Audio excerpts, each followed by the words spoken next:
ডিমের কালিয়া বানানোর জন্য এখানে 5টা ডিম আমি সিদ্ধ করে রেখে দিয়েছি। এখন এটাতে নুন হলুদ দিয়ে মেখে ভেজে নেব। এটাকে সরষের তেলে ভেজে নেব।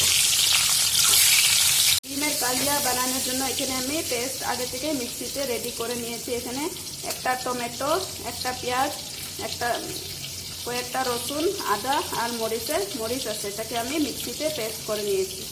ডিমটা ভেজে তুলে নিয়েছি। এখন আরেকটু তেল দিয়া একটু কালো জিরা ফোড়ন দিয়ে মশলাটাকে ভেজে নেব। একটু দেরি একটুখানি কালো জিরে দিয়ে দিচ্ছি আর মশলাটাকে ঢেলে দিচ্ছি। মশলাটাকে এখন একটু কষিয়ে নেব। হলুদ গুঁড়ো দিয়ে দিচ্ছি, 1/2 চামচ জিরার গুঁড়া দিয়ে দিচ্ছি। এখন মশলাটাকে ভালো মতন কষিয়ে নেব। মশলাটাকে একটু কষানোর পরে এখন একটু নুন দিয়ে দিচ্ছি। নুন দিয়ে আর একটু কষিয়ে নেব। ভালো মতন কষিয়ে নিয়েছি। এখন একটুখানি জল দিয়ে দেব। ঝোল দিয়ে দিচ্ছি।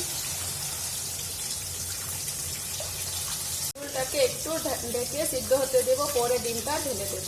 ঝোলটাকে 3 মিনিট হতে দিয়েছি। এখন ডিমগুলোকে ঢেলে দেব ঝোলের মধ্যে।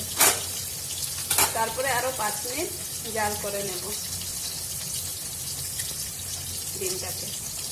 ডিমের কালিয়া হয়ে গেছে, এখন আমি নামিয়ে সার্ভ করে দেব।